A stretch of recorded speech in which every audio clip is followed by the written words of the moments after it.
Assalamualaikum warahmatullahi wabarakatuh. Alhamdulillahirabbil alamin. Shalatu wassalamu ala asrofil anbiya'i wal mursalin wa ala alihi washabbihi ajmain. Alhamdulillah semuanya kita masih diberi kesehatan untuk dapat menghadiri mata pelajaran Al-Quran Hadis.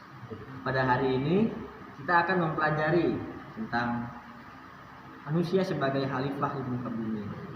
Nah, jadi khalifah adalah suatu makhluk yang diembankan tanggung jawab atau amanah oleh Allah Subhanahu wa taala. Dan makhluk tersebut adalah manusia. Manusia mempunyai dua peranan dasar, yakni memakmurkan bumi al-imarah dan memelihara bumi dari upaya-upaya perusakan yang datang dari pihak manapun. Ar-ri'ayah. Yang dimaksud dalam memakmurkan bumi adalah manusia harus mengeksplorasi kekayaan bumi bagi kemanfaatan seluas-luasnya umat manusia. Maka sepatutnya lah hasil eksplorasi tersebut dapat dinikmati secara adil dan merata dengan tetap menjaga kekayaan agar tidak punah, sehingga generasi selanjutnya dapat kembali memanfaatkan sumber daya alam tersebut. Lalu yang dimaksud dengan memelihara bumi adalah memelihara akidah dan akhlak manusianya. Sebagai sumber daya manusia, memelihara dari kebiasaan jahiliyah, yaitu merusak dan menghancurkan alam demi kepentingan sesaat. Oleh karena itu, hal semacam tersebut perlu kita hindari. Seperti halnya dalam firman Allah di surat Al-A'raf ayat 56. Nanti silakan kalian baca dan kalian cari penjelasannya ya. Nah, kemudian yang selanjutnya, tujuan hidup di bumi sebagai khalifah. Manusia diciptakan Allah Subhanahu wa taala di bumi sebagai khalifah tentunya juga mempunyai suatu tujuan hidup. Secara garis besar, hidup manusia ada 3 tujuan, yaitu yang pertama, manusia diciptakan untuk beribadah kepada Allah Subhanahu wa taala.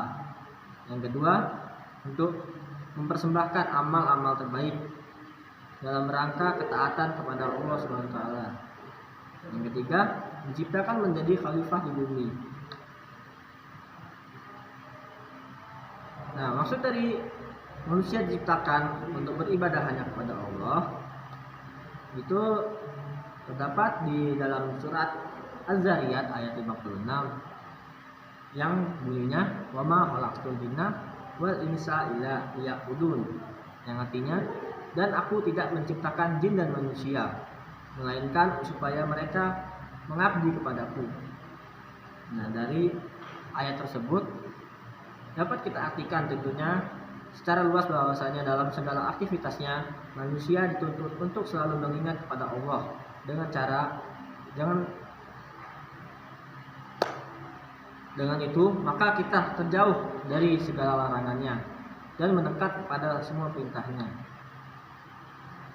Yang kedua, maksud dari manusia diciptakan untuk mempersembahkan amal-amal terbaik dalam rangka ketaatan kepada Allah. Itu ada di Quran surat Al-Mulk ayat 2. Coba nanti kamu dibaca ya, coba ya. Coba tidak dibaca. Iya.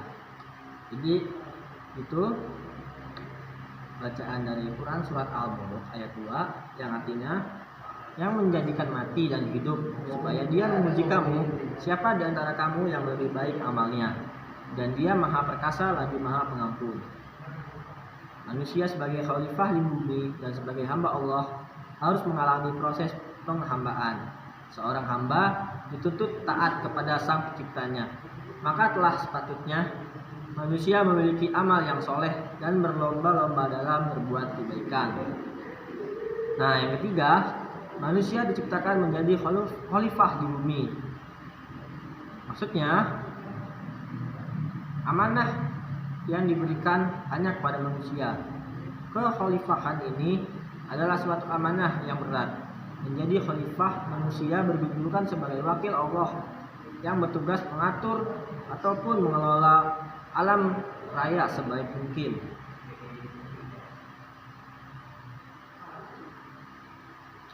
Ya, mungkin sekian penjelasan dari Bapak.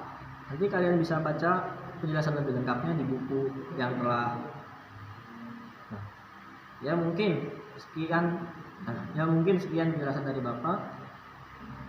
Untuk penjelasan lebih lengkapnya silakan kalian buka LKS-nya di halaman 64. Dan kemudian setelah kalian membaca materinya, kerjakan beberapa soal yang ada di LKS itu ya. Kemudian dikumpulkan ke meja Bapak setelah istirahat nanti. Ya, segitu saja dari Bapak. Saya akhiri. Wabillahi taufiq wal hidayah. Wassalamualaikum warahmatullahi wabarakatuh.